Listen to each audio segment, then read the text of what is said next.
نحمده ونستعينه ونؤمن به ونتوكل عليه ونعوذ بالله من شرور أنفسنا ومن سيئات أعمالنا من يهده الله فلا مضل له ومن يضلل فلا هادي له أشهد أن لا إله إلا الله وحده لا شريك له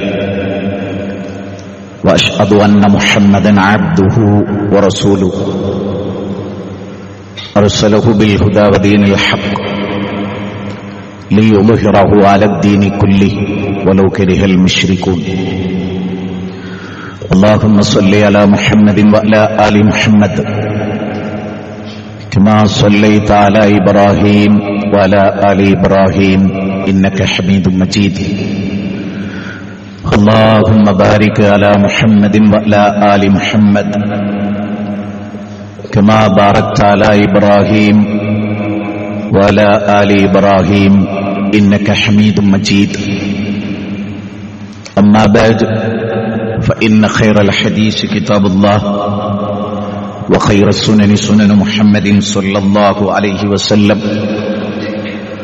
وشر الأمور محدثاتها وكل محدثة بدعة وكل بدعة ضلالة وكل ضلالة في النار اتقوا الله عباد الله أوصيكم وإياي أولا بتقوى الله أعوذ بالله من الشيطان الرجيم بسم الله الرحمن الرحيم يا أيها الناس اتقوا ربكم الذي خلقكم من نفس واحدة وخلق منها زوجها وبث منهما رجالا كثيرا ونساء واتقوا الله الذي تساءلون به والأرحام إن الله كان عليكم رقيبا يا أيها الذين آمنوا اتقوا الله حق تقاته ولا تموتن إلا وأنتم مسلمون. വളരെയേറെ ബഹുമാനമുള്ള സഹോദരന്മാരെ, സഹോദരികളെ, ജീവിതത്തിന്റെ രഹസ്യത്തിലും ജീവിതത്തിന്റെ പരസ്യത്തിലും നല്ലവണ്ണം റബ്ബിനെ സൂക്ഷിച്ച് സ്വർഗത്തിൽ എത്തണമെന്ന് നന്നായി ആഗ്രഹിച്ച് എല്ലാ രംഗവും ശ്രദ്ധിക്കാനും സൂക്ഷിക്കാനും സാധിക്കണം. അതിൽ വളരെയേറെ മത്സരവും സൂക്ഷ്മതയും പുലർത്തണമെന്ന് മാറിയ കാലത്തിന്റെ അവസ്ഥകളെ മുന്നിൽ വെച്ചുകൊണ്ട് എന്നോടെന്ന പോലെ നിങ്ങളിൽ ഓരോരുത്തരോടും അതർഹിക്കുന്ന ഗൗരവത്തിൽ ശക്തമായ ഭാഷയിൽ വസിയത്ത് ചെയ്യുന്നു, ഉപദേശിക്കുന്നു.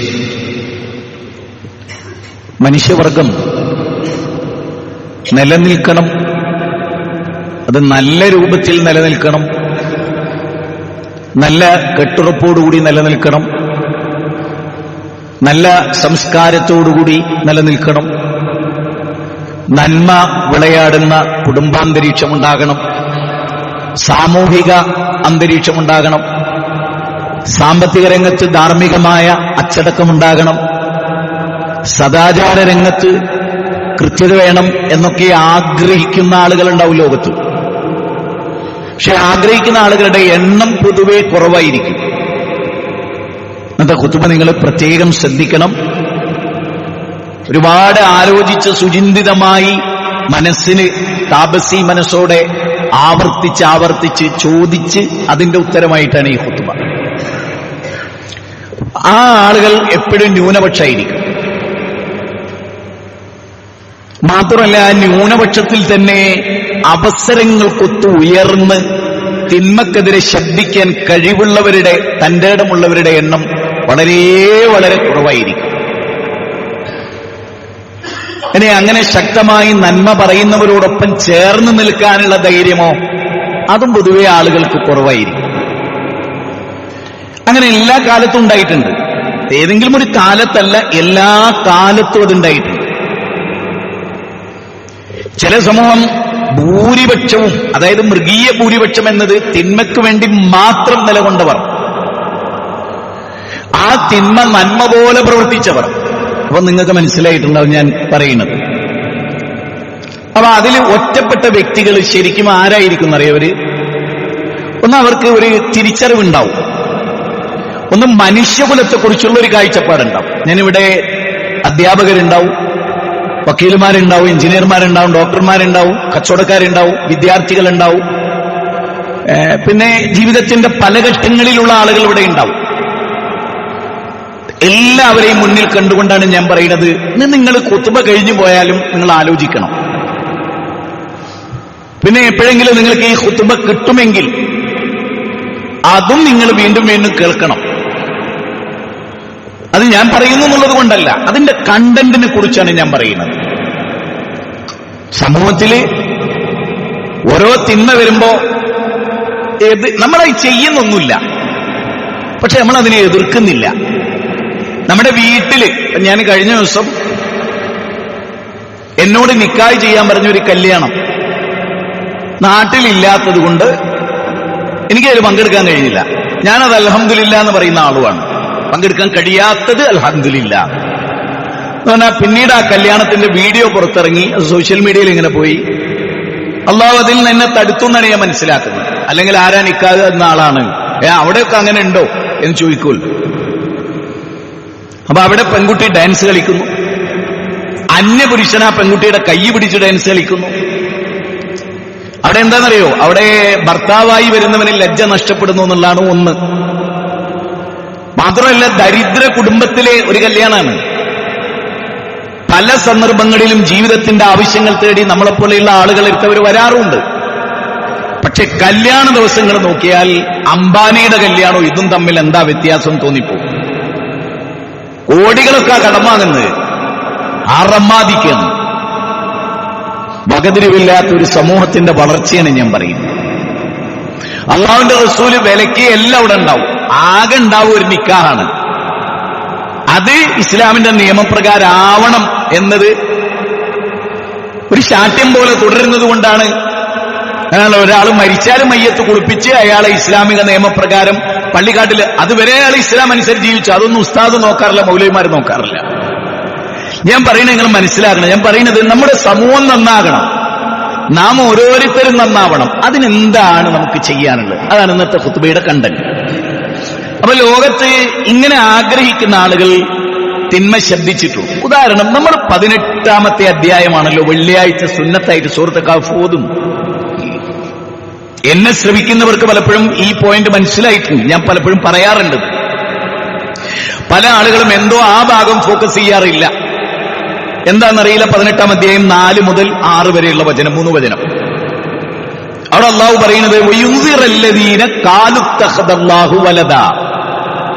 അള്ളാഹുവിനൊരു സന്താനമുണ്ട്, അല്ലെങ്കിൽ അള്ളാഹു ഒരു സന്താനത്തെ സ്വീകരിച്ചിരിക്കുന്നു എന്ന് ഒരു പ്രമാണവുമില്ലാതെ വായ കൊണ്ട് പറയുന്ന ആ ക്രൈസ്തവർക്ക് ശക്തമായ താക്കീത് കൊടുക്കണം. ആര്? ഈ ആയത്ത് വായിക്കുന്ന ഏതൊരു മുഅ്മിനും. നമ്മളെ അൽഹംദുലില്ലാഹി അല്ലദീ അൻസല അലാ അബ്ദിഹിൽ കിതാബ് വലം യജഅൽ ലഹു ഇവജ ഖയ്യിമൻ ലിയുൻദിറ ബഅസൻ ശദീദ്. ആ ഓതിയിട്ട് പിന്നെ നമ്മൾ വായിക്കുന്ന എന്താണ്? വയുൻദിറല്ലദീന ഖാലു ഇത്തഖദല്ലാഹു വലദാ. അത്രയും, അതായത് ഈ ഖുർആൻ അവതരിപ്പിച്ചിട്ടുള്ളത് എന്തിനാണ്? അത് മേലെ പറഞ്ഞു, 2 കാര്യം പറഞ്ഞു. എന്നിട്ട് അള്ളാഹു പറയണേ, ഈ ഖുർആൻ ഉദ്ധരിച്ച് ഈ ഖുർആൻ സമൂഹത്തിന് നൽകിയതിന്റെ ഉദ്ദേശങ്ങളിൽ ഏറ്റവും ഗംഭീരം ക്രൈസ്തവരുമായി നിങ്ങൾ സംവദിക്കാനാണ്. നമ്മുടെ മനസ്സിലാകെ ഒരു സാക്കിർ നായിക്കാണോ, ഒരു അഹമ്മദ് ദീദാത്താണ്, ഒരു നിച്ച് ഓഫ് ട്രൂത്താണ്. സൂറത്ത് കഹ്ഫ് ഓതുന്ന മുഅ്മിനുകളോട് അല്ലാഹു പറയാണ്, വയുൻസിറല്ലദീന ഖാലു ഇത്തഖദല്ലാഹു വലദാ. അല്ലാഹു കുട്ടിയുണ്ട് എന്ന് വാദിക്കുന്നുള്ളൂ, പറടോ അത് നിന്റെ തൊള്ള കൊണ്ട് പറയുന്ന വർത്താനാണ്, പ്രമാണമില്ല എന്ന് പറ. ഗുരുതരമായ അപകടമാണ് നീ പറയുന്നത്. ആകാശം വെണ്ടുകെറുമാറ്, പർവ്വതം സ്ഥാനം വിട്ട് ചലിപ്പിക്കപ്പെടുമാറ്, ഭൂമി കിടുകിടാ ഉറപ്പിക്കപ്പെടുമാറുള്ള അത്ര ഭീകരമായ വിവരക്കേടാണ് ക്രൈസ്തവരെ നിങ്ങൾ പറയുന്നത്. ഇത് പറയാൻ ധൈര്യമാണോ? അതുകൊണ്ട് അന്നല്ലേ എനിക്ക് കോടതി പോയിട്ട് വന്ന് നമ്മൾ ഈ സത്യം തുറന്നു പറയണം. നമ്മുടെ ബാധ്യത അതാ. എന്താ? വിശുദ്ധ ഖുർആന്റെ 29-ാം അധ്യായം 46-ാമത്തെ വചനം എന്താ? അഹ്ലൽ കിതാബുകാരുമായിട്ടുള്ള വലാ തുജാദിലു അഹ്ലൽ കിതാബ് ഇല്ലാ ബില്ലതി ഹിയ അഹ്സൻ. അഹ്ലൽ കിതാബുകാരുമായി നിങ്ങൾ സംവാദം നടത്തണം. അവരിലെ അക്രമികളോട് വേണ്ട. സബാസ്യ മുന്നക്കലിനെ പോലെയുള്ള അനിലയ്യപ്പനെ പോലെയുള്ളവരുമായി സംവാദം വേണ്ട. അതിൽ മതം ഒരു മൗലിക വിഷയമായി കാണുന്ന പക്വമതികളായ ക്രൈസ്തവരോട് നിങ്ങൾ സംവാദം നടത്തണം. ഖുൽ യാ അഹ്ലൽ കിതാബി തആലൂ ഇലാ മാ കലിമത്തിൻ സവാഇൻ ബൈനനാ വബൈനകും അല്ലാ നഅബുദ ഇല്ലല്ലാഹ് വലാ യത്തഖിദ ബഅ്ദുനാ ബഅ്ദൻ അർബാബൻ മിൻ ദൂനില്ലാഹ്. 3-ാം അധ്യായം സൂറത്ത് നിസായിലെ 64-ാമത്തെ വചനം. വരൂ ജോർജെ വാ, സാറമ്മേ വാ, എലിയമ്മേ വാ, ഈ ഡൈനിങ് ടേബിളിന്റെ ചുറ്റിലിരുന്ന് നമുക്ക് ചർച്ച ചെയ്താൽ തീരാവുന്ന വിഷയമുള്ളൂ. ഇന്നല്ലാഹ റബ്ബി വറബ്ബുക്കും, നിങ്ങളുടെ റബ്ബും എന്റെ റബ്ബും. ഈസാ നബി പറയാൻ ഷമ്മ ഇസ്രായേല അഡോണ എലോഹിൻ അഡോണ യഹ്, ഹീബ്രു ഭാഷയിലാണ്. അപ്പം വളരെ കൃത്യമായി അത് പഠിപ്പിച്ചു കൊടുക്കുകയാണ്. മാർക്കോസിന്റെ 12-ാം അധ്യായം 29-ാമത്തെ വചനം 30-ാമത്തെ വചനം. ഖുർആനും അത് പറയാണ്. 23-ാം അധ്യായം 51-ാമത്തെ വചനം 92-ാമത്തെ വചനം. ഇതിലെല്ലാം ആവർത്തിച്ച് പറയണം. അപ്പം മുസ്ലിം സമുദായത്തിന്റെ മുഖ്യ അജണ്ടകളിലൊന്ന് ക്രൈസ്തവരുടെ വിശ്വാസ ജീർണതക്കെതിരെ അതിശക്തമായ വഹദാനിയത്ത് ഉദ്ഘോഷിക്കുക എന്നുള്ളതാണ്. ഇത് പറഞ്ഞിട്ട് അല്ല പിന്നെ പറയണെന്നറിയോ? ഇത് പറഞ്ഞിട്ട് അല്ല പറയുന്നത് ഓരോ പിതാക്കന്മാരും ഒരു മോനെ തൊള്ളോണ്ട് പറയാണ് ഒരു സുൽത്താനിയത്തും ഇല്ല, ഒരു തെളിവുമില്ല, വിവരക്കേട് പറയാണ്. കുൽഹാത്തു ബുർഹാനക്കും, കൊണ്ടുവാ തെളിവ് എന്നവരോട് പറ. തെളിവ് ഹാജരാക്കാൻ കഴിയില്ല തൊള്ളത്താളമല്ലാതെ അല്ല പറയാണ്. എന്നിട്ട് ഈ വിശ്വാസത്തിലേക്ക് ക്ഷണിച്ച ഒരു ദൂതനെ പറ്റി പിന്നെ പറയാണ് ഖുർആൻ. മുഹമ്മദ് നബി സല്ലല്ലാഹു അലൈഹി വസല്ലമയെ കുറിച്ച് എന്താ പറയുന്നത്? നിങ്ങൾ ആലോചിച്ച് നോക്ക്. പിന്നെ ആ നബിയെ കുറിച്ച് പറയുന്ന 6-ാമത്തെ വചനം എന്താ? നമ്മള് ശരിക്ക് ചിന്തിക്കുക. മുഹമ്മദ് നബി സല്ലല്ലാഹു അലൈഹി വസല്ലം വന്നത് ലോകത്തുള്ള കാഫത്തൽ ലിന്നാസി ബശീറൻ വനദീറാന, സകല മനുഷ്യർക്കുമുള്ള ദൂതൻ. കാഫത്തൽ ലിന്നാസി ബശീറൻ വനദീറ. ഖുൽ യാ അയ്യുഹൻ നാസ് ഇന്നി റസൂലുള്ളാഹി ഇലൈക്കും ജമീഅ അല്ലദീ ലഹു മുൽക്കുസ് സമാവാതി വൽ അർദ്. 7-ാം അധ്യായം സൂറത്ത് ആറാഫിലെ 158-ാമത്തെ വചനമാണ്. അവിടെ പറയുന്നത് എന്താണ്? നബി സല്ലല്ലാഹു അലൈഹി വസല്ലമയുടെ നിയോഗത്തിന്റെ പരമമായ ലക്ഷ്യങ്ങളിൽ ഏറ്റവും പ്രധാനമായ കാര്യങ്ങളിൽ ഒന്ന് ഈ ഏകദൈവ വിശ്വാസത്തെ ജനങ്ങൾക്ക് പഠിപ്പിച്ചു കൊടുക്കുക എന്നുള്ളതാണ്. അത് പഠിപ്പിക്കാൻ വേണ്ടി ക്രൈസ്തവരെ ക്ഷണിച്ചപ്പോ, പ്രബോധനം ചെയ്തപ്പോ, ജൂതന്മാരെ ക്ഷണിച്ചപ്പോ, മജൂസികളെ ക്ഷണിച്ചപ്പോ ആ പ്രവാചകനുണ്ടായ അനുഭവവും വേദനയും പിന്നെ അല്ല പറയുന്നത് എങ്ങനെയാ? നമ്മളത് ഓതുന്നല്ല സഹോദര. ഇവിടെ ഇരിക്കുന്ന ഞാൻ എന്റെ പൊന്നു സുഹൃത്തുക്കളോട്, ഇവിടെ ഇരിക്കുന്ന ഏത് പ്രസ്ഥാനത്തിൽപ്പെട്ടവരോട്, ഈ പള്ളിയിൽ വരുന്ന, ഈ പള്ളി ചിലപ്പോൾ ഒരു പ്രസ്ഥാനത്തിൻ്റെതോ അത്തരം ആശയത്തിൻ്റെതോ ആവാം, പക്ഷെ പള്ളിയിൽ വരുന്നവരെല്ലാം അതാണോ? അല്ല. അതുകൊണ്ടാണ് നിങ്ങളോട് പറയുന്നത്, നിങ്ങൾ നിങ്ങളുടെ വീട്ടിൽ വെച്ച് ചർച്ച ചെയ്യണം. ഒരു ഖുത്ബ നിങ്ങൾ വീട്ടിൽ ചെന്ന ഭാര്യമാരോട് മക്കളോട് പറഞ്ഞു കൊടുക്കണം. നിങ്ങളുടെ പള്ളിയിൽ ഞങ്ങൾ ഇന്നൊരു ഖുത്ബ കേട്ടു, അതിന്റെ കണ്ടന്റ് ഇന്നതായിരുന്നു. സമൂഹം മാറാനാണ് ഞാൻ പറയുന്നത്. ഇതിന് എന്താ പറയുന്നത്?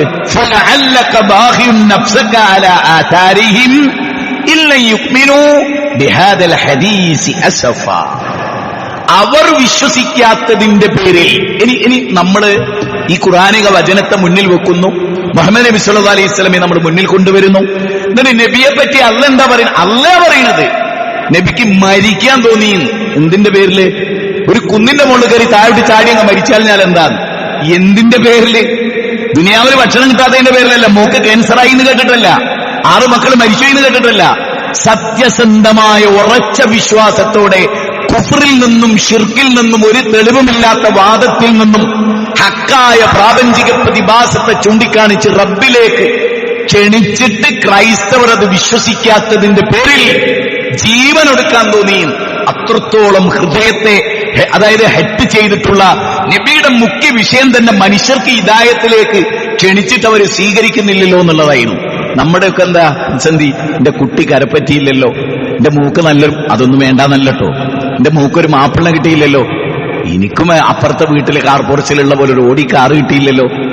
ഈ ദുനിയാവിൽ ഏറ്റവും ചെറിയ ചിന്തകളാണ് നമുക്കുള്ളത്. വലിയ ലോകവും ചെറിയ ചിന്തയുമാണെന്ന്. വലിയ കുളൂസിന്റെ ജീവിതാണ്. അരപ്പൈസന്റെ ബുദ്ധിയില്ല. ഏറ്റവും മുന്തിയ ഷൂട്ടാൽ ഓനൊരു വിവരം ഉണ്ടാവില്ല എന്ന് ആദ്യമായിട്ട് മനസ്സിലാക്കുക. കൂട്ടും സൂട്ടും കൂടുന്നതിനനുസരിച്ച് വിവരക്കേടും കൂടും.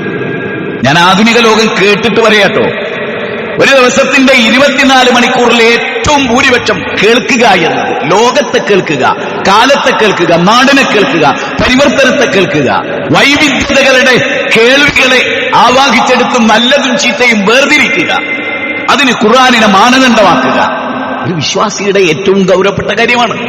അതുകൊണ്ട് നബി സല്ലല്ലാഹു അലൈഹി വസല്ലമക്ക് മരിക്കാൻ തോന്നി. ഞാൻ എപ്പോഴും പറയുന്ന ഒരു ജൂതക്കുട്ടി നബിക്ക് ഖിദ്മത്ത് എടുത്തിരുന്നു. നബിയെ ഖിദ്മത്ത് എടുക്കുന്നതിന് വേണ്ടി, ഹെൽപ്പ് ചെയ്യുന്നതിന് വേണ്ടി, നബിക്ക് സേവനമനുഷ്ഠിക്കുന്നതിന് വേണ്ടി ജൂത സമൂഹത്തിലെ ഒരു ജൂതക്കുട്ടി, ഒരു ബാലൻ നബിക്ക് സേവനമനുഷ്ഠിച്ചിരുന്നു. അവന് ഗുരുതരമായ പനി പിടിച്ചു, രോഗമാണ്, വിറയലാണ്, മരണവക്രത്തിലാണ് എന്നറിഞ്ഞ് പ്രവാചക തിരുമേനി അവിടെ ചെല്ലുന്നുണ്ട്. ജൂതന്റെ വീട്ടിലായിരിക്കുന്നത്, ജൂതക്കുട്ടിയുടെ മുമ്പിലായിരിക്കുന്നത്, ജൂതക്കുട്ടിയുടെ ബാപ്പ നോക്കി നിൽക്കുന്നിടത്തായിരിക്കുന്നത്. എന്നിട്ട് ആ കുട്ടിയുടെ ശിരസ് തടവിക്കൊണ്ട് പ്രവാചകൻ പറഞ്ഞു, മോനെ ലാ ഇലാഹ ഇല്ലല്ലാഹ് പറ മോനെ. മടിച്ചിട്ടില്ല. ഞാൻ ജൂതന്റെ പുരയിലാണല്ലോ, ഇതൊരു ജൂത കുട്ടിയാണല്ലോ. അതല്ല പ്രവാചകൻ ചിന്തിച്ചത്. ഈ കുട്ടി മരിച്ചാൽ നരകത്തില്ല. അത് ബോധ്യമുള്ള ആളാണ് പ്രവാചകൻ. ആ അറിവാണ് പ്രധാനം. ലോകത്തുനിന്ന് ഞാൻ കാണുന്നത് അറിവില്ലായ്മയാണ്. ലോകത്തിന് നഷ്ടപ്പെട്ടു. നമ്മൾ പറയും എന്താ ടെക്നോളജി, അതേ ഉള്ളൂ. തലച്ചോറില്ല, വിവരമില്ല, വിവേകമില്ല, ബുദ്ധിയില്ല. വെറുകൊണ്ട് തോണ്ടാൻ ബുദ്ധി ആവശ്യമില്ല, തോണ്ടിയാ മതി, സകല വിവരക്കേടും കേൾക്കാം. അതുകൊണ്ടാണ് വളരെ ഗൗരവമായി പറയുന്നത്. നബി സല്ലല്ലാഹു അലൈഹി വസല്ലം ആ കുട്ടിയുടെ അടുത്ത് നിന്നു, ജൂതനാണ്, ജൂതന്റെ വീടാണ്, മോനെ ലാ ഇലാഹ ഇല്ലല്ലാഹ് പറ മോനെ, വിജയിക്കാം. ആവർത്തിച്ചു. ഈ കുട്ടി അച്ഛന്റെ മുഖത്തേക്ക് നോക്കും. അവസാനം പിതാവ് മോനോട് പറയാൻ, മോനെ അബുൽ ഖാസിം പറയുന്നത് പോലെ ചെയ്തോ, മോനെ അബുൽ ഖാസിം പറയുന്നത് പോലെ ചെയ്തോ. ലാ ഇലാഹ ഇല്ലല്ലാഹ് അശ്ഹദു അല്ലാ ഇലാഹ ഇല്ലല്ലാഹ് വഅശ്ഹദു അന്ന മുഹമ്മദർ റസൂലുള്ളാഹ്. അതോട് പറഞ്ഞിട്ട് ആ കുട്ടിയുടെ മരിച്ചു. സന്തോഷത്തിന്റെ അശ്രുബിന്ദുക്കൾ കണ്ടടങ്ങളിൽ നിന്ന് നടന്ന് താടിരോമത്തെ നനച്ച് ജുബ്ബക്കുപ്പായത്തെ ടച്ച് ചെയ്ത് ഭൂമിയിലേക്ക് മുറ്റി വീണപ്പോ പ്രവാചക തിരുമേനി പറഞ്ഞ വാചകം, അല്ലാഹ് നരകത്തിൽ നിന്ന് ഈ കുട്ടിയെ രക്ഷപ്പെടുത്തിയ നിനക്ക് സ്തുതി. ഇതാണ് ഒരു വിശ്വാസിന്റെ മനസ്സ്. മിണ്ടാതിരിക്കണ്ടല്ലോ എല്ലാരും. ഒരുപാട് തിന്മ നടക്കും, അതിനോടങ്ങ് കൂടിക്കൊടുക്കണ്ടല്ലോ കയ്യടി കിട്ടാൻ വേണ്ടി. ഓർക്കണം, അള്ളാന്റെ മുമ്പിൽ നീ വന്നു നിൽക്കും. നിന്റെ യൗവനം, നിന്റെ അറിവ്, ആ അറിവിനെ കുറിച്ച് ചോദ്യം ചോദിക്കും.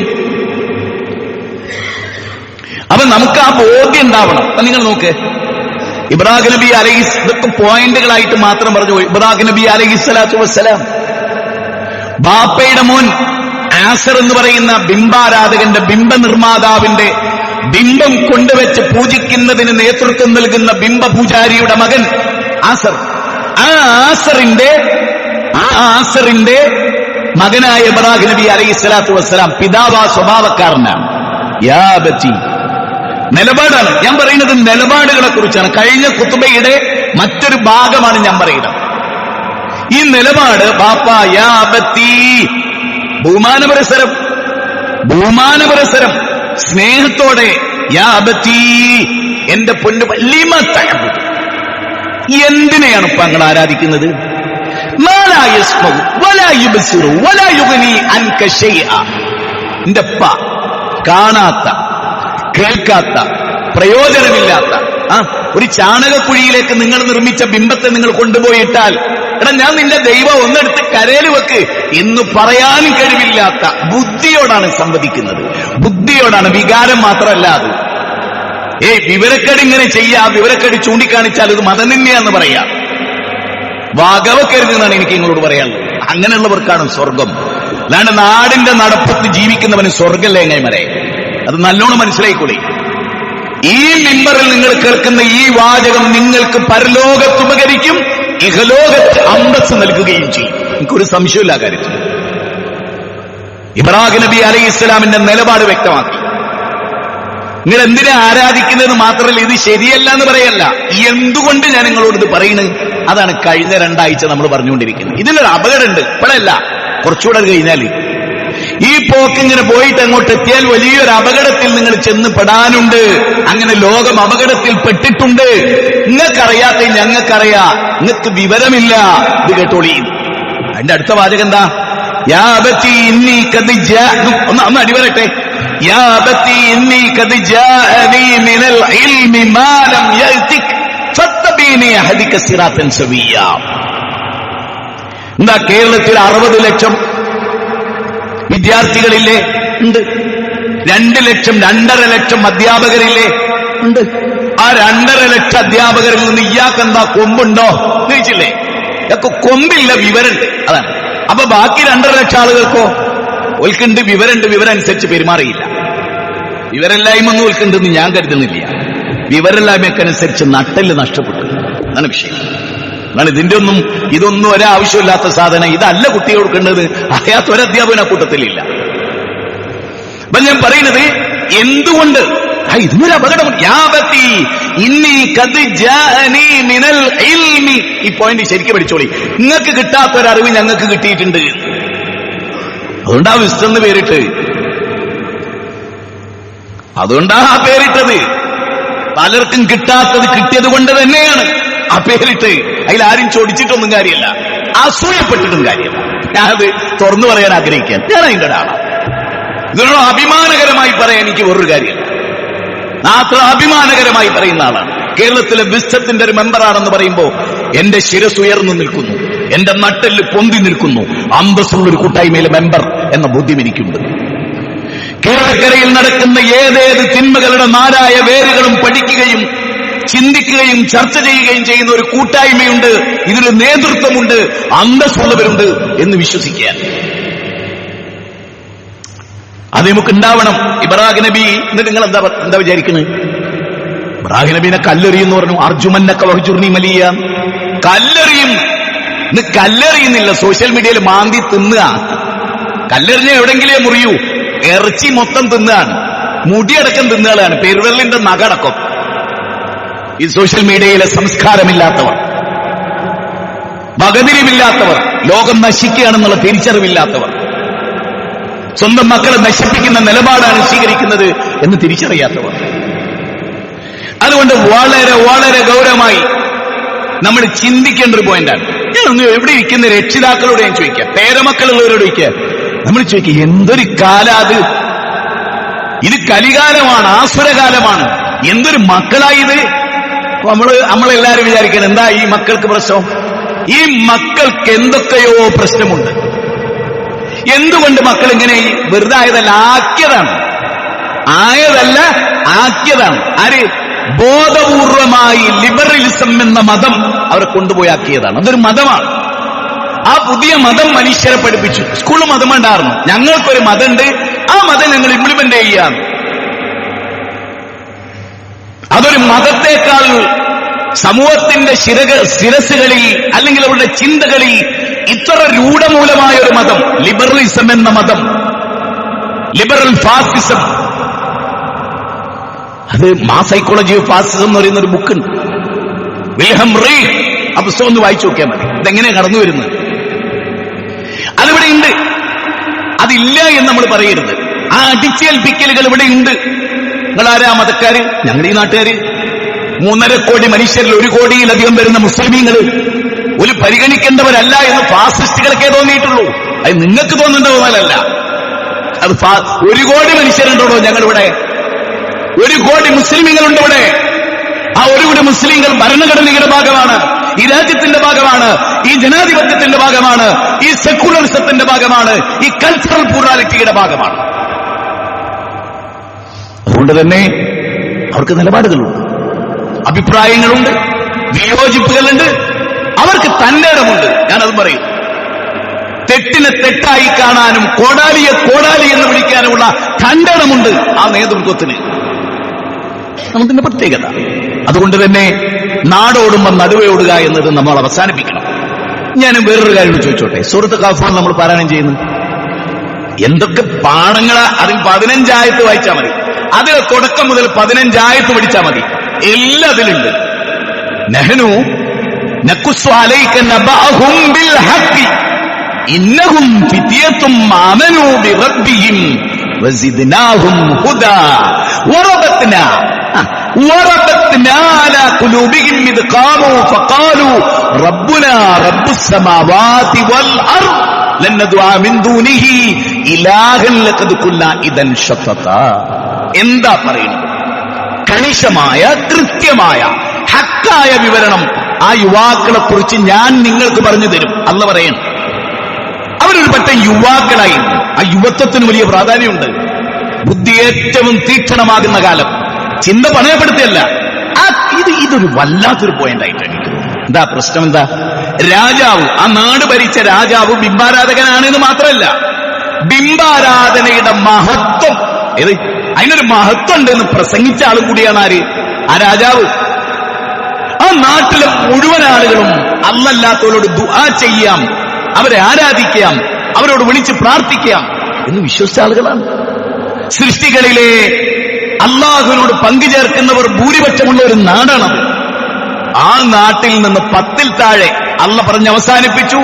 7 പേരും അവരുടെ നായി. ആ 7 പേർ എന്ന് പലരും സൂചിപ്പിച്ച ആ 7 പേരുടെ നിലപാടെന്താ? ഞങ്ങളോടൊക്കെ പറയാം, ഭരണകൂടം അതിശക്തമായി ബിംബാരാധന പ്രചരിപ്പിക്കുന്ന ഒരു നാട്. രാജാവ് ബിംബാരാധന ലോകത്ത് നടന്ന് പ്രസംഗിക്കുന്ന നാട്. ഒന്നുകൂടി ചിന്തിക്കുക. ഞാൻ വ്യാഖ്യാന ഗ്രന്ഥത്തിൽ പറയുന്ന കാര്യം പറയുന്നത്. ബിംബാരാധന ലോകത്ത് നടന്ന് പ്രസംഗിക്കുന്ന ഒരു രാജാവ്. ആ രാജാവിന്റെ കീഴിൽ സൃഷ്ടിപൂജ നടക്കുന്ന ഒരു നാട്. അവിടുത്തെ പുരോഹിതന്മാർ മുഴുവനും ആ ശിർക്കിനെ, സൃഷ്ടിപൂജയെ അംഗീകരിക്കുമ്പോൾ ആ രാജ്യത്തുള്ള, ആ നാട്ടിലുള്ള, ആ രാജാവിന്റെ പ്രജകളിൽപ്പെട്ട 7 ചെറുപ്പക്കാർ ഒരു കാര്യം ഓർക്കണം. മൃഗീയ ഭൂരിപക്ഷം ഷിർക്കിന്റെ ആളുകൾ, തിന്മയുടെ ആളുകൾ. അതിനെന്താ കുഴപ്പം എന്ന് ചോദിക്കുന്ന ആളുകൾ. അവർക്ക് കറാമത്തില്ലേ, അവർക്ക് മുജിദത്തില്ലേ, അവർക്ക് ദിവ്യതയില്ലേ, അവർക്ക് വെളിപാടില്ലേ എന്നൊക്കെ ചോദിക്കുന്ന ആളുകൾ 7 പേർ, അല്ലെങ്കിൽ 10 താഴെ വരുന്ന ആളുകൾ. അവരെന്താ പറഞ്ഞത്? നിങ്ങൾക്കില്ലാത്തൊരറിവ് ഞങ്ങൾക്കുണ്ട് എന്ന് തന്നെയാണ്. ആ തിരിച്ചറിവാണ് ഞങ്ങൾ നിങ്ങളോടൊപ്പം ചേരാതെ. ഞങ്ങൾക്കറിയാം നിങ്ങളോടൊപ്പം ചേർന്ന ഒരു പ്രശ്നവും ഇവിടെ ഉണ്ടാവൂല, നാട് വിടേണ്ടി വരില്ല, ഇവിടെ സുഖമായിട്ട് ജീവിക്കാതൊക്കെ ഞങ്ങൾക്കറിയാം. പക്ഷെ ഒരു അറിവ് അമലായിത്തീരുന്നത് എപ്പോഴാ? ആ അറിവിനനുസരിച്ച്. എന്തപ്പോ പറഞ്ഞു? ഒരു അറിവ് മനുഷ്യന് പ്രയോജനപ്പെടണമെങ്കിൽ അത് അമലായിത്തീരണം. നമുക്ക് പല കാര്യങ്ങളും അറിയാം, പക്ഷെ നമുക്ക് അമലിലില്ല.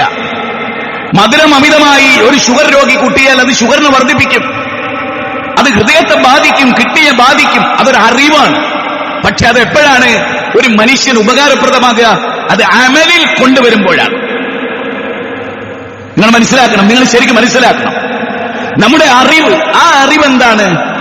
അല്ലാഹ് കേട്ടോളി. ശരിക്കും അവരെന്താ പറയുന്നത്? നിങ്ങളിപ്പോ അല്ലാത്തവരെ വിളിച്ചു ദുആ ചെയ്യുന്നുണ്ടല്ലോ, നിങ്ങളുടെ ഇബാദത്ത് അല്ലാത്തവർക്ക് നൽകുന്നുണ്ടല്ലോ, ഞങ്ങളത് ചെയ്യില്ല. എന്താ കാരണം? അതൊരു അന്യായമാണ്. ആ അന്യായത്തിന് കൂട്ടുനിൽക്കാൻ ഞങ്ങൾ കിട്ടില്ല. നിങ്ങൾ തുള്ളിക്കോളി, നിങ്ങൾ സൂംബയോ അതിന്റെ അപ്പുറത്ത് വേറെ എന്തെങ്കിലും എടുത്ത് ചെയ്തോളൂ. പക്ഷെ ഞങ്ങൾക്ക് അതിന്റെ റിസൾട്ട് എന്താണെന്നറിയാം. അതിൽ കുറെ അന്യായങ്ങളുണ്ടെന്നറിയാം, ന്യായക്കേടുകളുണ്ടെന്നറിയാം. ആ ന്യായക്കേട് ചെയ്യാൻ ഞങ്ങളെ കിട്ടില്ല. മാത്രമല്ല അസ്ഹാബുൽ കഹ്ഫ് പറയുന്നത് എന്താണ്? അല്ലാത്തവരെ വിളിക്കുക എന്നത് അന്യായമാണ്. അന്യായം ചെയ്യാൻ ഏതായാലും ഞങ്ങളില്ല. ലോകം ഞങ്ങൾക്കെതിരാണ്, രാജാവ് ഞങ്ങൾക്കെതിരാണ്. പക്ഷേ ഞങ്ങൾക്ക് നിലപാടുണ്ട്. നിങ്ങളെല്ലാരും ഞങ്ങളെ കൊഞ്ഞനം കുത്തിയാലും, നിങ്ങളെല്ലാരും ഞങ്ങളെ താലിബാൻ എന്ന് വിളിച്ചാലും, നിങ്ങൾ എന്ത് വിളിച്ചാലും ഞങ്ങൾ നിലപാടുള്ളവരാണ്. ഞങ്ങളുടെ നിലപാടേ അടുത്ത തലമുറയിലേക്ക് ചർച്ച ചെയ്യപ്പെടുള്ളൂ. നിങ്ങളുടെ നിലപാടല്ല, ഞങ്ങളുടെ നിലപാടേ ലോകത്ത് നിലനിൽക്കൂ. തലമുറകളായി നന്മ നമ്മൾ സ്വീകരിക്കുന്നത്. ഇപ്പൊ നിങ്ങൾ നോക്ക്, ആദമിന്റെ ഒരു മകനെ കൊല്ലും. ഈ വിഷയത്തിലാണ് അല്ലാഹ് പറഞ്ഞത്, മിൻ അജ്ലി ദാലിക് ഖതബ്നാ അലാ ബനി ഇസ്രായീൽ മൻ ഖതല നഫ്സൻ ബിഗൈരി നഫ്സിൻ ഔ ഫസാദിൻ ഫിൽ അർദ് ഫകഅന്നമാ ഖതല الناس ജമീഅ വമൻ അഹ്യാഹാ ഫകഅന്നമാ അഹ്യ الناس ജമീഅ. 5-ാം അധ്യായം 32-ൽ പറയും, അതുകൊണ്ടാണ് കതബ്ന അലാ ബനീ ഇസ്രായീൽ, ബനൂ ഇസ്രായേലിന്റെ മേൽ നാം നിയമമാക്കി എഴുതി രേഖപ്പെടുത്തി. എന്ത്? അന്യായമായൊരു മനുഷ്യനെ കൊല്ലരുത്. അത് ലോകത്തുള്ള മുഴുവൻ മനുഷ്യരെയും കൊന്നവനെ പോലെ. ആ ആദം നബിയുടെ കാലഘട്ടത്തിൽ ആ നോളജ്, ആ നന്മയുടെ ആശയം ഇന്ന് ഖുർആനിൽ കിടക്കുന്നു. 1400 വർഷങ്ങളായി നമ്മൾ വായിക്കുന്നു. അന്യായമായി കൊല ചെയ്യാൻ പാടില്ലെന്നും അന്യായമായ ഒരാളെ കൊന്നാൽ ലോകത്തുള്ള സർവ്വ മനുഷ്യരെയും ഹനിച്ച കുറ്റവാളിയാണ് നീ എന്ന തിരിച്ചറിവ്. ആ തിരിച്ചറിവാണ് അന്യായമായ ഒരാളെ കൊല്ലാതിരിക്കാൻ ഒരു മുസ്ലിമിനെ പ്രേരിപ്പിക്കുന്നത്. അറിവ് ഇന്നലെ ഉണ്ടായതല്ല. സ്ഥായിയായി മനുഷ്യനെ നിലനിർത്തുന്ന സകല അറിവും പൂർവികരിൽ നമ്മൾ പകർന്നു നേടിയതാ. പുതുതായ മേഖലയിൽ ഒരു ശാസ്ത്രവും ഒരു കോൺട്രിബ്യൂഷനും നൽകിയിട്ടില്ല. ഇന്ന് ലോകം അടിസ്ഥാനപരമായി ധാർമ്മികതയിൽ പലപ്പോഴും എവിടെയെങ്കിലും മെല്ലെ ചെറിയ തോതിലെങ്കിലും നിലനിൽക്കുന്നുണ്ടെങ്കിൽ ഇന്നലകളിൽ ജീവിച്ച സമൂഹം നമുക്ക് പകർന്നു തന്നത്, അല്ലാതെ പുതിയ ശാസ്ത്രജ്ഞന്മാർ കണ്ടെത്തിയതൊന്നല്ല. മനസ്സിലാക്കുക. നിങ്ങളുടെ കയ്യിലൊരു മൊബൈൽ ഉണ്ടെങ്കിൽ അത് ചിലപ്പോൾ 10-25 കൊല്ലം മുമ്പുള്ള കണ്ടെത്തലായിരിക്കാം. അതിനെക്കുറിച്ചല്ല. ആ മൊബൈൽ ഉപയോഗിച്ച് ഒരു തന്റെ ജീവിതം അവസാനിപ്പിക്കരുത്, ഒരു പെണ്ണിന്റെ കുടുംബത്തെ കുളം കൊണ്ടരുത് എന്ന ധാർമ്മികത ഒന്നും നിലയില്ലല്ല. അതേ കാലഘട്ടത്തിലുമുള്ളതാണ്. മാറ്റമില്ല. അടുത്ത പോയിന്റ് വളരെ വളരെ ഗൗരവമായി ആലോചിക്കേണ്ടതാണ്. അപ്പോ ഇവിടെ അസ്ഹാബുൽ കഹ്ഫിന്റെ അറിവ്, ആ അറിവിനൊത്തവർ നിലനിന്നു. അതേ ഒരു മാഷും ചെയ്തുള്ളൂ. അതാണ് ചെയ്യേണ്ടതും. സമൂഹത്തെ സ്നേഹിക്കുന്ന ഏതൊരു വ്യക്തിയും, സമൂഹം നാളെ അപകടത്തിലാകരുത് എന്ന് വിചാരിക്കുന്ന ഏതൊരു വ്യക്തിയും അയാളുടെ നിലപാടിൽ ഉറച്ചു നിൽക്കണം. ആ നിലപാടിൽ ഉറച്ചു നിൽക്കുന്നിടത്താണ് വിശ്വാസത്തിന്റെ പ്രസക്തിയും ഈമാനിന്റെ പ്രസക്തിയും. അങ്ങനെയൊക്കെ ആകാൻ അല്ലാഹു നമുക്കൊക്കെ തൗഫീഖ് ചെയ്യട്ടെ. അതാരായാലും എക്സെട്ര ഏത് മനുഷ്യനായാലും. അടുത്തത് നമ്മൾ ശരിക്കും മനസ്സിലാക്കേണ്ട ഒരു കാര്യം, പ്രവാചക തിരുമേനിയുടെ വളരെ മശൂറായ ഈടെ നിങ്ങളൊക്കെ കേട്ടൊരു ഹദീസ്. നബി സഈദ് അൽ ഖുദ്രി റളിയല്ലാഹു അൻഹു سمعت رسول الله صلى الله عليه وسلم يقول من رأى منكم منكرا فليغيره بيده فإن لم يستطع فبلسانه فإن لم يستطع فبقلبه وذلك أضعف الإيمان. متفق عليه يا حديث. എന്തായാലും പറയുന്നു, നബി സഈദ് അൽ ഖുദ്രി സമയത്തു ഞങ്ങൾ കേട്ടിരിക്കുന്നു, നബി സല്ലല്ലാഹു അലൈഹി വസല്ലം പറഞ്ഞായി ഞങ്ങൾ കേട്ടിരിക്കുന്നു. യഖൂൽ മൻ, ഒരാൾ അയാൾ കാണുന്നു, മിൻകും മുൻകറ, ഒരു തിന്മ, ഒരു അപരാധം, ഒരു കൊള്ളരുതായ്മ നിങ്ങൾ കാണുന്നു, കൈകൊണ്ട് തടുക്കാൻ പറ്റുന്നവർ തടുക്കണം. അത് ഭരണകൂടം. ഒരു പിതാവിന് മകനെ കൈകൊണ്ട് തടുക്കാം. ഭാര്യയെ തിരുത്തേണ്ടി വന്നാൽ, അടിക്കേണ്ടി വന്നാൽ അവിടെ ഒന്ന് അടിക്കാം. ആ അടിക്കണം എന്ന് പഠിച്ച വൃത്തത്തിൽ നിന്നുകൊണ്ട് തന്നെ അതിന്റെ പരിധിയും അതിന്റെ തോതും നബി പഠിപ്പിച്ചിട്ടുണ്ട്. അതനുസരിച്ച് കൈകൊണ്ട് തടുക്കാൻ പറ്റുന്നവർ കൈകൊണ്ട് തടുക്കണം. ഫൈലം യസ്തതി, അതിന് സാധ്യമല്ല. ഇവിടെ വിദ്യാഭ്യാസ വകുപ്പോ ഇവിടുത്തെ സർക്കാർ ഒരു നിയമം കൊണ്ടുവരിക, അതിനെ കൈകൊണ്ട് എടുക്കാൻ നമുക്ക് പറ്റില്ല. ആ ആളെ കൈകൊണ്ട് കൈകാര്യം ചെയ്യാൻ നമുക്ക് പറ്റില്ല.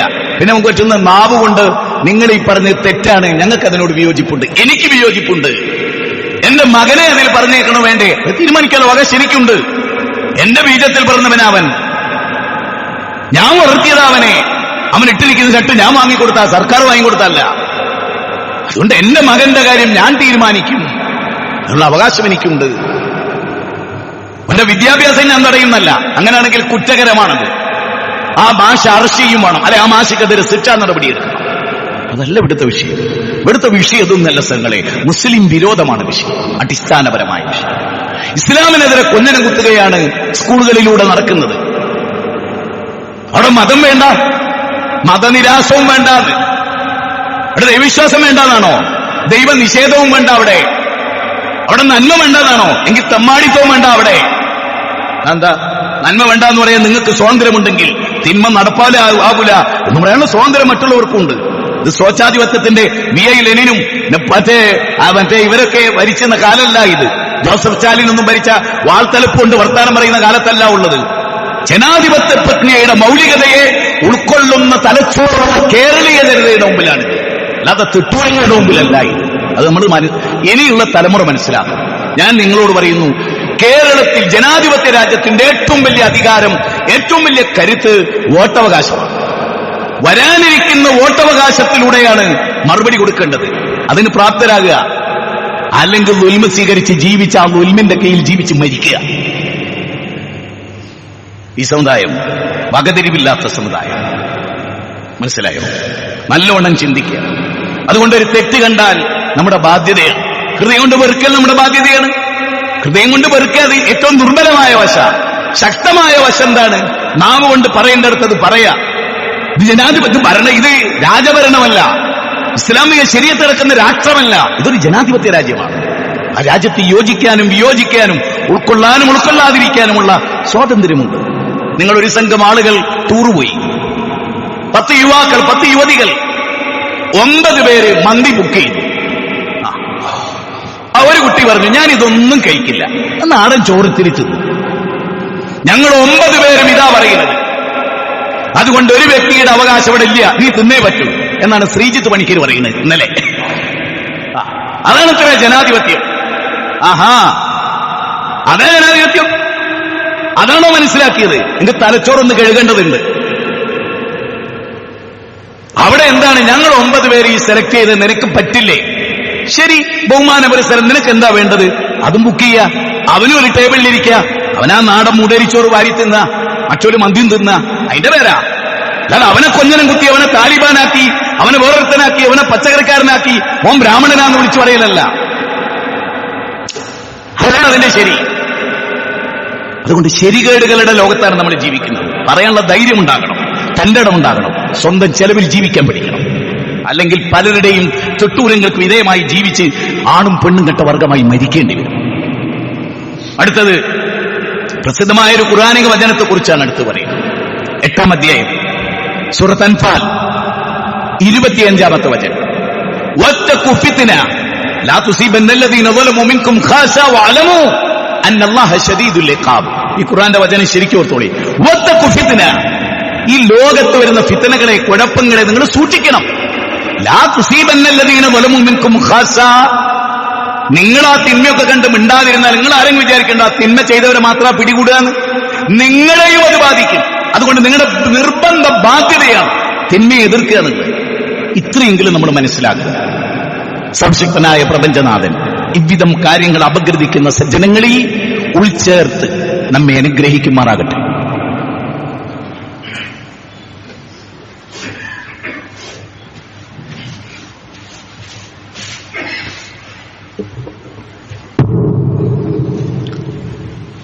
അൽഹംദുലില്ലാഹി റബ്ബിൽ ആലമീൻ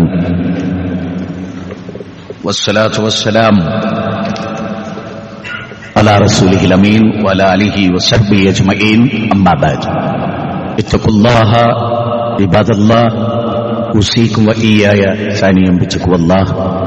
യാ അയ്യുഹല്ലദീന ആമനു ഇത്തഖുല്ലാഹ ഹഖ്ക തുഖാതിഹി വലാ തമുതുന്ന ഇല്ലാ വഅൻതും മുസ്ലിമൂൻ. സഹോദരങ്ങളെ, ലഹരിയിൽ നിന്ന് കേരള ജനത രക്ഷപ്പെടണം. അതിനിതാ നിങ്ങൾ വിദ്യാലയങ്ങളിൽ സൂംബ നടപ്പാക്കുന്നു. എനിക്ക് ഈ കേരള ജനതയോട് പറയാനുള്ള ഒരു കാര്യം, സൂംബ വേണ്ട, തൂമ്പ മതി എന്ന കാര്യമാണ്. സ്കൂളിൽ സൂംബ വേണ്ട, തൂമ്പ മതി. ഇന്നത്തെ ഖുത്ബയുടെ ടൈറ്റില് റെക്കോർഡ് ചെയ്യുന്നുണ്ട്, അങ്ങനെ ഇട്ടാൽ മതി. സൂംബ വേണ്ട, തൂമ്പ മതി. 3.5 കോടി മനുഷ്യർക്ക് എതിർക്കാൻ പറ്റാത്തൊരു കാര്യമാണ് ഞാൻ പറയുന്നത്. ഒരൊറ്റ കുട്ടിയുടെ എതിർ ശബ്ദം ഉണ്ടാകാത്തൊരു കാര്യമാണ് ഞാൻ ഈ പറയുന്നത്. സൂംബ വേണ്ട, തുമ്പ മതി. സ്കൂൾ വിടുന്നതിന്റെ അരമണിക്കൂർ മുമ്പ് കുട്ടികളുടെ കയ്യിൽ പിക്കാസും കൈക്കൂട്ടും ഒക്കെ കൊടുക്കും. ആൺകുട്ടികളുടെ കയ്യിൽ സ്കൂളിന്റെ പരിസരമൊക്കെ കിളയ്ക്കാൻ പറയാം. പെൺകുട്ടികളോട് അതൊക്കെ അടിച്ചുവാരി വൃത്തിയാക്കി ഒരു സ്ഥലത്ത് കൊണ്ടിടാൻ പറയാം. എന്നിട്ട് അടുത്ത ദിവസം വരുമ്പോ തൂമ്പ എടുത്തിട്ട് കൊടുക്കുക. കപ്പക്ക് കൃഷി ഇടാൻ പറയാം. വാഴയ്ക്ക് ആരോഗ്യം ഉണ്ടാവും, മനസ്സ് നന്നാവും, സ്കൂളിന്റെ പരിസരം വൃത്തിയാവും, പച്ചക്കറി സ്വതന്ത്രമായി ഉണ്ടാക്കാൻ പറ്റും, ആരോഗ്യമുള്ള ഒരു സമൂഹത്തെ സൃഷ്ടിക്കാൻ പറ്റും. അതുകൊണ്ട് നിങ്ങൾ എല്ലാവരും സർക്കാരിനോട് ആവശ്യപ്പെടുക, സൂംബ വേണ്ട, തൂമ്പ മതി. മാത്രമല്ല, ആരാന്റെ കട എടുക്കണ്ട, അവനാന്റെ നാട്ടിന്റെ സംസ്കാരമാണല്ലോ കൃഷി. അത് ചെയ്താൽ മതി. ഞാൻ ഉറപ്പിച്ച് വിശ്വസിക്കുന്നു, സൂംബ നടപ്പാക്കി 1 കൊല്ലം കഴിഞ്ഞാൽ എല്ലാ ലഹരിയും വർദ്ധിക്കുകയുള്ളൂ. കാരണം എന്താ? നമ്മുടെ കപ്പിത്താൻ കേരള ജനതയിൽ പ്രസംഗിച്ച ഒരു പ്രസംഗം എന്ത്? ശ്രീലങ്കക്ക് ശ്രീലങ്കന്റെ മദ്യമുണ്ട്, ഓരോ രാജ്യത്തിനും ഓരോ രാജ്യത്തിന്റെ മദ്യമുണ്ട്. നമ്മുടെ രാജ്യത്തിന്റെ മദ്യം, നമ്മുടെ കേരളത്തിന്റെ മദ്യം വ്യാപകമാക്കണം, അത് വിദേശത്തേക്ക് കയറ്റിയയക്കണം. ഈ സർക്കാർ ആ കാര്യത്തിനാണ് ഏറ്റവും ഊന്നൽ നൽകിയത്. അതുകൊണ്ട് സർക്കാർ എന്താ പറഞ്ഞാൽ അറിയോ? കാലില്ലാത്ത ആളുകളുണ്ടാവും, കൈയില്ലാത്ത ആളുകളുണ്ടാവും, കളിഷാപ്പിന്റെ അടുത്തേക്ക് പോകാൻ പറ്റാത്തവരുണ്ടാവും. അപ്പൊ സർക്കാർ പറഞ്ഞു, എന്ത് ബേജാറാണ്ട, നിങ്ങളെ പുരയിലേക്ക് ഞങ്ങൾ വരും മദ്യമായിട്ട്, സഞ്ചരിക്കുന്ന മദ്യഷോപ്പ്. ലോകത്ത് ഒരു സർക്കാരും ആകാശത്തിന്റെ ചോട്ടിൽ ഇന്ന് വരെ നടപ്പാക്കിയിട്ടില്ല. ഈ കേരളത്തിലെ വിവരം കിട്ട ഭരണകൂടമല്ല. എന്താ പറയുന്നത്? ലഹരി കൊണ്ടുപോയി തള്ളിക്കൊടുക്കുക, എന്നിട്ട് സൂം കളിച്ചോളാൻ പറയാ. വിധിവൈപരീത്യമേ, നിന്റെ പേരെന്താ? തലച്ചോറുള്ള ഒരെണ്ണം. അലൈസ മിൻകുർ റജുലുർ റശീദ്, വിവേകമുള്ള ബുദ്ധിയുള്ള ഒന്ന്. നിങ്ങൾ ആ കൂട്ടായ്മയിൽ ഈ രാജ്യത്തിന്റെ പുരോഗതി ചർച്ച ചെയ്യുന്നതിൽ ഇല്ലേ? തലച്ചോറുള്ള ഒരെണ്ണം ഒന്ന് സഞ്ചരിക്കുക. എന്നിട്ട് പറയാ, എന്താ വികലാംഗ, നീ വീട്ടിൽ നിന്നോ, ഞങ്ങൾ മന്ത്രിമാര് കൊണ്ടുപോയി വിളമ്പിത്തരും, സർവത്ര കുടിക്ക് ഈ രാജ്യം നന്നാകട്ടെ. എന്നിട്ട് പെണ്ണുങ്ങളുടെ നെങ്ങത്ത് കയറുക, അവരെ ചവിട്ടി കൊല്ലുക, അവരെ വെട്ടി മുറിക്കുക, കഞ്ചാവും കള്ളും കുടിച്ചിട്ട്. എന്നിട്ട് പറയാ, ഞങ്ങൾ സ്ത്രീകളുടെ മോചനം ലക്ഷ്യം വെക്കുകയാണ്. നിങ്ങൾക്കെന്താ സ്ത്രീകൾ പുരോഗതി പ്രാപിക്കുന്നതിന്? ഈ പുരോഗതി തലച്ചോറുള്ള ഒരുത്തനും പറ്റിയതല്ല പുരോഗതി. അതുകൊണ്ട് സൂമ്പ വേണ്ട, തൂമ്പ മതി. മക്കളെ തൂമ്പെടുത്ത് കിളക്കി നാട് നന്നാവും. സ്കൂളിന്റെ പരിസരം വൃത്തിയാക്കുക, എന്നിട്ട് അപ്പുറത്തെ കണ്ടം പോയി വൃത്തിയാക്കുക. ഓരോ ഏരിയ തിരിച്ച് ഒരു സ്കൂളിന്റെ പരിധിയിൽ കുട്ടിക്ക് വിട്ടുകൊടുക്കുക. സ്വതന്ത്രമായി കിടക്കുന്ന ഭൂമിയിടം ഇസ്ലാമിക ഭരണകൂടം അനുസരിച്ച് കൃഷി ചെയ്യാത്ത ഇടം 2-3 വർഷത്തിനപ്പുറത്ത് വെറുതെ ഇടാൻ പാടില്ല എന്നാ. അപ്പൊ ബാക്കിയുള്ളവർ കൃഷി ചെയ്യാൻ കൊടുക്കണം. കേരളത്തിലെ എല്ലാ 60 ലക്ഷം കുട്ടികളിൽ ആണും പെണ്ണും തൂമ്പയെടുത്തിറങ്ങിയാൽ ഈ രാജ്യം ഒരു കൊല്ലം കൊണ്ട് പുരോഗതി ഉണ്ടാവും. കഞ്ചാവ് ഉപയോഗം തുലോം കുറയും. ഞാൻ വെല്ലുവിളിച്ചു പറയുന്നു, സൂമ്പ ഒഴിവാക്കി തൂമ്പ നടപ്പാക്കൂ. ഒരു ഭാഗത്ത് 500 സ്കൂളുകളിൽ തൂമ്പെടുത്തു കൊടുക്ക്, ബാക്കിയുള്ളവർക്ക് നിങ്ങൾ സൂമ്പയും നടത്ത്. ആര് പറയണ അവിടെ വിജയിക്കാൻ? നിങ്ങൾ പരിശോധിക്കുക. തലച്ചോറുണ്ടെങ്കിൽ, അങ്ങനൊന്നും നിങ്ങൾക്ക് ഉണ്ടെങ്കിൽ. ഉണ്ടെന്ന് വിശ്വസിക്കാൻ എനിക്ക് കുറച്ച് ബുദ്ധിമുട്ടുണ്ട്, മനസ്സിലായി. അതുകൊണ്ട് ഞാൻ നിങ്ങളോട്, ഞാൻ ഈ സമൂഹത്തെ സ്നേഹിക്കുന്ന ഒരാളാണ്. സ്വന്തം ജീവൻ അപകടത്തിലാണ് എന്നറിഞ്ഞാലും സമൂഹത്തിന്റെ രക്ഷ, അതാണ് ഒരു കപ്പിത്താന്റെ ഏറ്റവും വലിയ പ്രത്യേകത. മനസ്സിലായി? ഒരു കപ്പിത്താന്റെ ഏറ്റവും വലിയ പ്രത്യേകത ഒരു സമൂഹത്തെ അപകടത്തിലേക്ക് വീഴ്ത്തിക്കൊടുത്തുകൊണ്ട് രക്ഷപ്പെടുന്നതിന്റെ പേരല്ല കപ്പിത്താൻ. സർവത്ര ജനങ്ങളെ രക്ഷിക്കാൻ മെനക്കെട്ട് സ്വയം ജീവഹാവി ചെയ്യേണ്ടി വരുമ്പോ അങ്ങനെ മരിച്ചു കൊടുക്കുന്ന ആണിന്റെ പേരാണ് കപ്പിത്താൻ. അല്ലാഹു ഓരോരുത്തർക്ക് തൗഫീഖ് നൽകണം. പഞ്ചായത്ത് പ്രസിഡന്റ് ആയാലും അത് പള്ളി പ്രസിഡന്റ് ആയാലും ഓരൊക്കെ ബാധ്യത. സമൂഹം കേടരുന്ന ഒരു വഴി തുറക്കാൻ പാടില്ല. സമൂഹത്തെ നന്നാക്കാൻ ശ്രമിക്കുക എന്നുള്ളതാണ് വേണ്ടത്. അതിനാണ് അല്ലാഹു നമ്മളെ പഠിപ്പിച്ചത്. നമ്മൾ വളരെ ഗൗരവമായി ആലോചിക്കേണ്ട കാര്യമാണ്. സർവശക്തനായ റബ്ബ് നമ്മെ ആ വിഷയത്തിൽ അനുഗ്രഹിക്കുമാറാകട്ടെ. സഹോദരങ്ങളെ, ഒരു കുടുംബ വിജ്ഞാന വേദി അത് സാധാരണ ഒരു വിഷയമല്ല. ഈ 14-ാം തീയതി മഞ്ചേരി സഭാ ഹാളില് മയ്യത്ത് ഒരാൾ മരിച്ചാല് ഇത് കുളിപ്പിക്കേണ്ടത്, കഫൻ ചെയ്യേണ്ടത്, അതുപോലെ അനുബന്ധ കാര്യങ്ങൾ, അതൊരു പ്രാക്ടിക്കലായിട്ട് മയ്യത്ത് പരിപാലനം, പ്രായോഗികമായ പരിശീലനം അത് നൽകുന്ന ഒരു ക്ലാസ്സാണ് ജമാൽ ചെറുവാടിയുടെ. അദ്ദേഹം ആ കാര്യത്തിൽ വളരെയേറെ പരിചയസമ്പന്നനാണ്. അതാണ് ഞാൻ ആ പദം കൊണ്ട് ഉദ്ദേശിക്കുന്നത്. അതുകൊണ്ട് സഭാ ഹാളിൽ 14-ന് നടക്കുന്ന ഈ പ്രോഗ്രാം, അതായത് വൈകുന്നേരം മഗ്‌രിബ് കഴിഞ്ഞ് അഥവാ തിങ്കളാഴ്ച 7:15 ഇപ്പോഴേക്ക് മഗ്‌രിബ് കഴിഞ്ഞ് എത്തിപ്പെടും. അതിന് എല്ലാവരും ശ്രമിക്കുക. മറ്റൊന്ന്, ഔദ്യോഗികമായ ഒരു സ്വഭാവമുള്ള സ്റ്റേറ്റിന്റെ ഒരു ലെറ്ററോടുകൂടെ പാലക്കാട് ജില്ലയിലെ മണ്ണാർക്കാട് മണ്ഡലത്തിലെ പുല്ലശ്ശേരി എന്ന് പറയുന്ന സ്ഥലം, അവിടെ 10 സെന്റ് ഭൂമി 10-25 ലക്ഷം റുപ്യ അവരെടുത്തു. ഭൂമിയൊക്കെ രജിസ്റ്റർ ചെയ്തു. ഒരു 47 ലക്ഷം കൂടി ഉണ്ടെങ്കിൽ ആ കെട്ടിടവും, അതായത് ഒരു മസ്ജിദും അനുബന്ധ സ്ഥാപനങ്ങളും ദൈവത്തുമായി ബന്ധപ്പെട്ട അതിനോട് ചേർന്ന് നിൽക്കുന്ന എല്ലാം അവരെ നമ്മൾ സമീപിച്ചിട്ടുണ്ട്. നമ്മുടെ കമ്മിറ്റിയോട് അനുവാദം ചോദിച്ച് നേരത്തെ അറിയിച്ച് സ്റ്റേറ്റിന്റെ കത്തുമായി വന്ന് ആ മണ്ണാർക്കാട് ഈ പ്രദേശത്ത് 10 സെന്റ് ഭൂമിയിൽ അള്ളാഹുവിന്റെ ദീന് പ്രബോധനം ചെയ്യുന്ന, മാതൃഭാഷയിൽ ജനങ്ങളുടെ ഹൃദയത്തിലേക്ക് ജ്ഞാനങ്ങൾ വിളമ്പിക്കൊടുക്കുന്ന,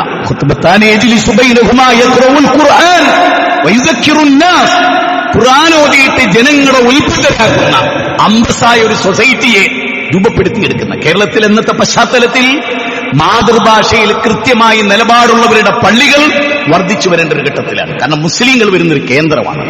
അതുകൊണ്ട് എല്ലാവരും മനസ്സറിഞ്ഞ് അതിനൊരു നല്ല തുക നിങ്ങൾ നൽകുക. നമ്മുടെ പള്ളിയുടെ പരിപാലന ഫണ്ട് എല്ലാ വെള്ളിയാഴ്ചയും നടക്കും, മറ്റെന്ത് നടന്നാലും അതിനോടൊപ്പം. അതുകൊണ്ട് നിങ്ങൾ അക്കാര്യത്തിലും വളരെ ഗൗരവമായി തന്നെ പങ്കാളികളാവുക. ഞാൻ പറഞ്ഞു വന്നത്, നമ്മൾ നാടോടുമ്പോൾ നടുവോടേണ്ടവരല്ല. ഏതെങ്കിലും ഒരു പാർട്ടിയോട് നമുക്ക് അമിതമായ ഇഷ്ടമോ കൂറോ വരുമ്പോ അവരെ തോന്നിയാസത്തിന്റെ കൂടെ നിൽക്കാനല്ല, തോന്നിയാസം ചെയ്യരുതെന്ന് പറയാനായിരിക്കണം ഒരു പ്രസ്ഥാനത്തെ സ്നേഹിക്കുന്ന ഒരാൾ വേണ്ടത്. അതിന്റെ തോന്നിയാസത്തിന്റെ കൂടെ നിൽക്കുക.